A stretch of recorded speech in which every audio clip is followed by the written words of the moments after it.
कक्षा 10 के समस्त विद्यार्थी इसी संस्करण के साथ बोलेंगे न सरस्वती नमः।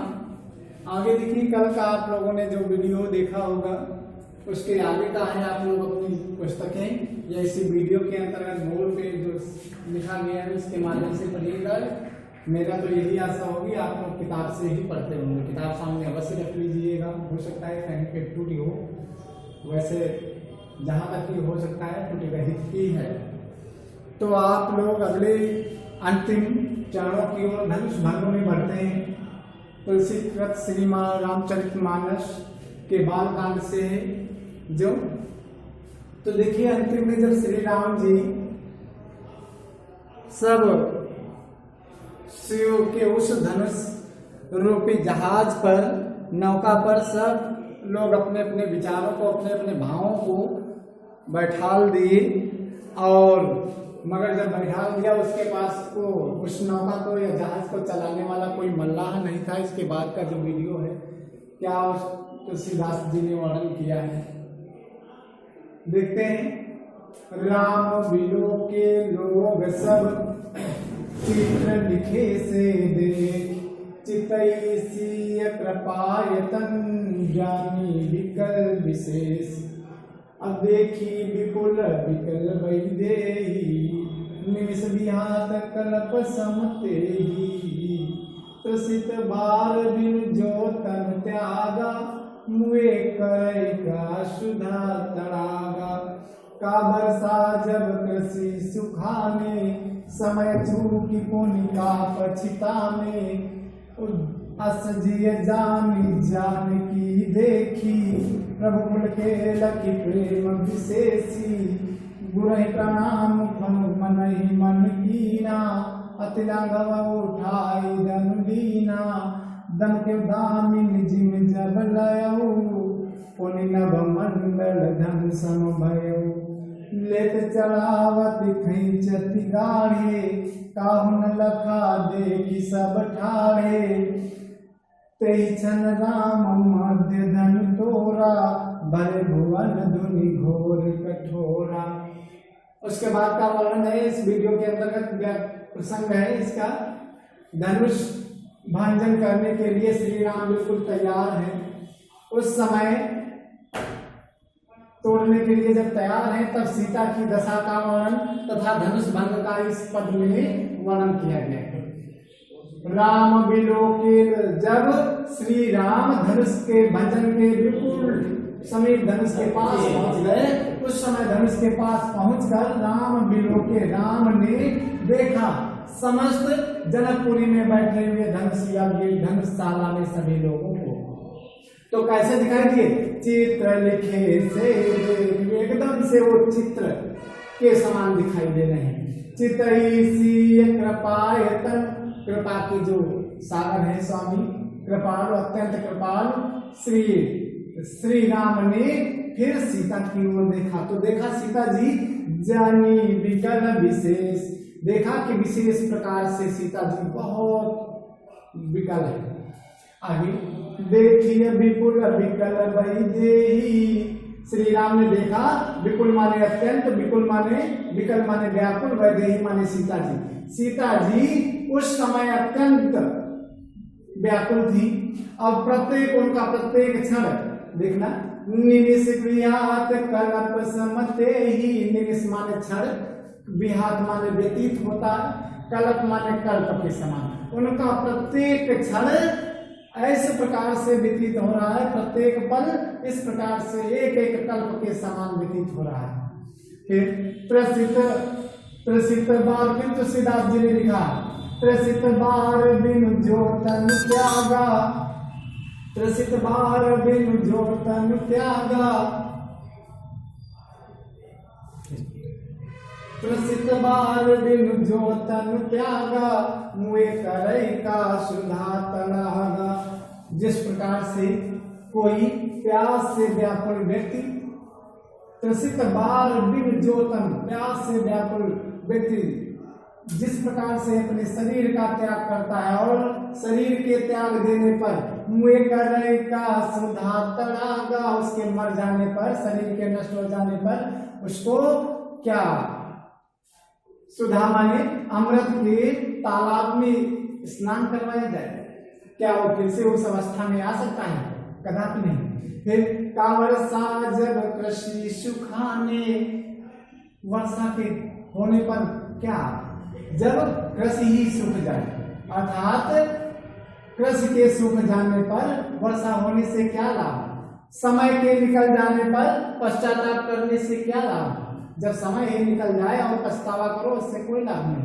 फिर असजीय जान, इस प्रकार से श्री राम ने देखा, असजीय जानी जानकी देखी, इस प्रकार से श्री राम ने जानकी की सीता जी की ओर देखा कि प्रभु कुल के लखी प्रेम विशेषी, प्रभु ने अपने शरीर में पुलकावली भरकर, अरे सीता जी अत्यंत पुलकित रूप में है और अपने अंदर विशेष प्रकार के प्रेम को उत्पन्न करके फिर क्या किया श्री राम ने, इसका आगे वर्णन, गुरु ही प्रणाम मन ही मन कीना, फिर अपने गुरु विश्वामित्र जी को मन ही मन प्रणाम किया और अतिलांग उठाई दरुली नलाम मन हल्का, अत्यंत उस धनुष को बहुत हल्के से के समान, इतने भारी धनुष को बिल्कुल तिनके के समान उठा लिया।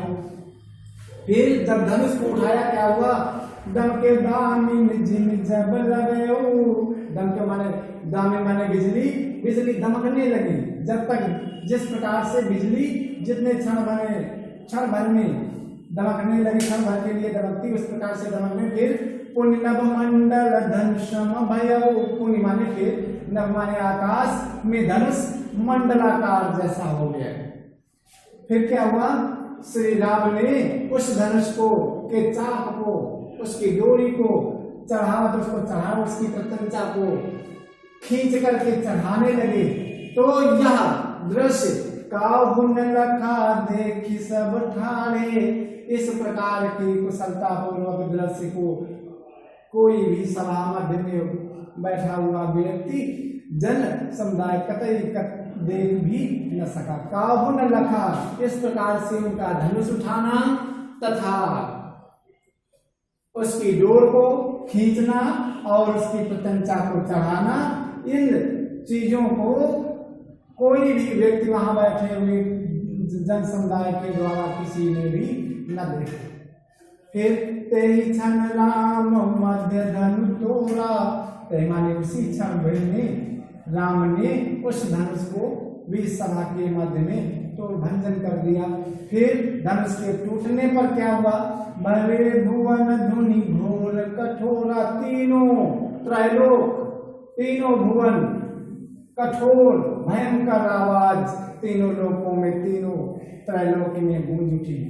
फिर इसका काव्य सौंदर्य, यहाँ पर सीता की विचित्र दशा का वर्णन किया गया है। अब आपको पिछला अनुप्रास, अलग अनुप्रास के साथ मानवता भी और आपका अभिधान शब्द शक्ति और श्रृंगार के साथ वीर भी रस है, दोहा और चौपाई छंद है। अगला इसके बाद में जब धनुष टूट गया उसके बाद का वर्णन तुलसीदास जी ने छंद के माध्यम से क्या किया है, भरे भुवन घोर कठोर रव रवि बाज तज मार चले, चित्करहि दिग्गज डोल मही कोल कुरुम कलमले, सुर असुर मुनि कर कान दीने सकल विकल विचारहि, को दंड खंडे राम तुलसी जयति बचन उचारहि। तीनों भुवनों में जब उस धनुष की भयंकर आवाज, रवाने आवाज, घोर कठोर भयंकर आवाज जब गूंज उठी तो उस आवाज को सुनकर रवि माने सूर्य, बाज माने घोड़े, सूर्य के घोड़े अपने मार्ग को अर्थात दिशाहीन होती गए, अपने मार्ग को छोड़ करके चलने लगे, अर्थात वो सूर्य के जो सातों घोड़े हैं अपने मार्ग को छोड़ करके दिशाहीन हो गए। फिर क्योंकि इतनी ऐसा क्या क्या हुआ इस संसार में जिसके कारण वो अपने मार्ग भूल गए। धनुष की इतनी भयंकर आवाज, फिर चित्कार दिग्गज, जो 10 दिशाओं के जो दिग्गज हैं वो चित्कारने लगे। गज माने हाथी, जो बहुत बड़े बड़े दिग्गज हैं तो वो सभी चिंघारने लगे। फिर डोल मही, और मही माने पृथ्वी डोलने लगी। आई शेषनाग, कोल, बराह या स्वर, कुरूम, कच्छप, ये सब घबराने लगे। कलमलाने माने घबराने लगे। सुर असुर मुनि कर कान दीनी, सुर माने देवता, असुर माने राक्षस, और मुनि लोगों ने अपने हाथों, कर माने हाथों को से कानों को बंद कर लिया। सकल विकल उचारहि, सकल माने सब, विकल माने व्याकुल होकर विचार करने लगे। क्या कोदंड खंडेव राम तुलसी, जयति वचन उचारहि। तुलसीदास जी कहते हैं वो सभी जन कोदंड खंडेव, कोदंड माने शिव जी के धनुष को खंडन अर्थात श्री राम के द्वारा तोड़ दिया गया, इसलिए श्री राम की बार बार जय हो इस प्रकार के वचनों को बोलने लगे। इस प्रकार इसका भी काव्य सौंदर्य, भाषा वही रहेगी, और धनुष की उस आवाज को काव्य सौंदर्य के अंतर्गत धनुष की भयंकर आवाज का बड़ा ही सुंदर वर्णन किया गया है। आगे अनुप्रास अलंकार है, और अनुप्रास के साथ भयानक रस भी है। आगे अगला शब्द शक्ति है, और छंद, इसमें छंद ही है। अब आपका जितना भी अंश समस्त छात्र, जितना भी धनुष भंग के अंतर्गत अंश था, वह आपका आज यहाँ पर समापन हो रहा है। इसके बाद में आपका जो अगला अंश है, जिनमें 5 ही पद हैं, वो भी सवैया पद में ही है। तो आपका जो अगला पद है, एक ही पद आज पढ़ाया जाएगा, अगले वीडियो में अगला ही आएगा, क्योंकि अगले दिन ये समाप्त हो जाए, हो सकता है, इसलिए ऐसा किया गया है। तो इसका संदर्भ आप लोग परिवर्तित कर लेंगे। भक्त शिरोमणि तुलसीदास कृत कवितावली के अयोध्या कांड से आपका प्रस्तुत काव्य पंक्तियां विगत हैं, बता दिया गया। कवितावली, ये जितनी पंक्तियां थी श्री रामचरितमानस से थी, वो महाकाव्य है। कवितावली से आगे की जो पंक्तियां हैं अयोध्या कांड से हैं, और आपका वह शीर्षक जो था आपका इधर, तो आपका इतना आपका रहेगा, ये कवितावली से आ जाएगा आपका इधर वाला शीर्षक। तो कवितावली के माध्यम से आप लोग पढ़ेंगे।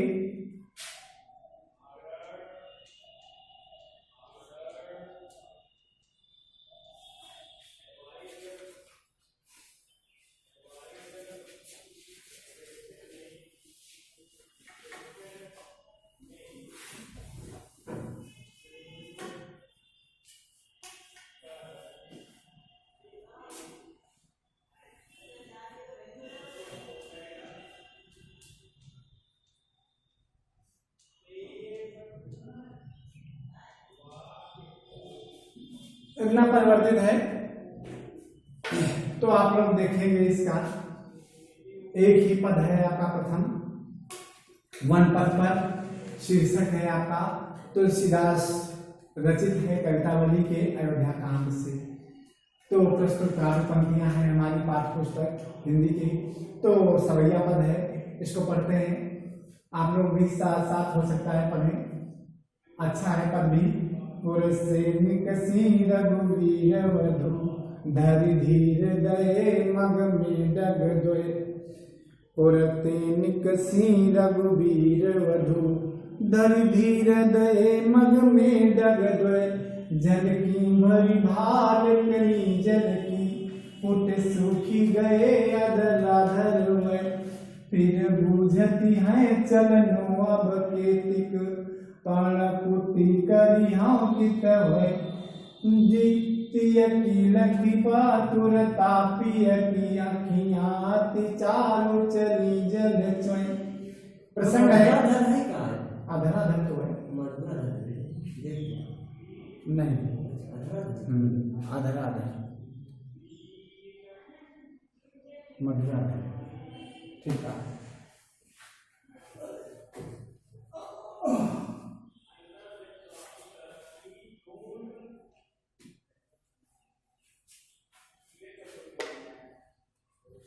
यहाँ पर जब केकई के द्वारा राजा केकई से राजा दशरथ से जो वरदान स्वरूप केकई ने मांगे हैं, जब राम का वन गमन हुआ तो वन पथ पर उस समय जाते हुए राम लक्ष्मण और सीता जब वन पथ पे चल रहे हैं, रास्ते में ग्राम की जो भी ग्राम पड़ते हैं उन वहां की वध में देख करके सीता जी उससे कहती हैं, सीता जी के लिए कहती हैं कि क्या कहती हैं, उनका बड़ा ही सुंदर वर्णन है। रघुवीर वधु जब अयोध्यापुरी से श्री राम की पत्नी सीता जी निकली है, अभी कुछ ही पल चली है, धरि धीरे दये मग में मग माने मार्ग में रास्ते में अभी उन्होंने धैर्य को धारण करते हुए 2 ही डग अभी रखे हैं, अभी अर्थात कुछ ही दूरी तय की है। इतने में सीता जी कभी उसके पूर्व, क्योंकि एक राजकुमारी थी, उनके अंग अत्यंत सुकोमल थे, इसलिए वो कभी इतना चली ही नहीं थी, इसलिए उनकी मनोदशा क्या थी, उनके शरीर की उस समय दशा क्या थी, बड़ा ही सुंदर वर्णन तुलसीदास जी ने इस कवितावली में किया है। जल की भरी भाल कनी जल की, सीता जी के मस्तक पर, भाल माने मस्तक पर, कनी माने श्वेत की अर्थात पसीने की बूंदे झलक दिखाई देने लगी, उनके सीता जी के मस्तक पर पसीने की बूंदे दिखाई देने लगी। टूटे सूखी गए मधुराधर में, और उनके अच्छा ये दे दे, चलो ये वाला ये कहा था, ये का मिटा दे, स्पेस नहीं रहो तो कहा आपके खाते को देखने के तो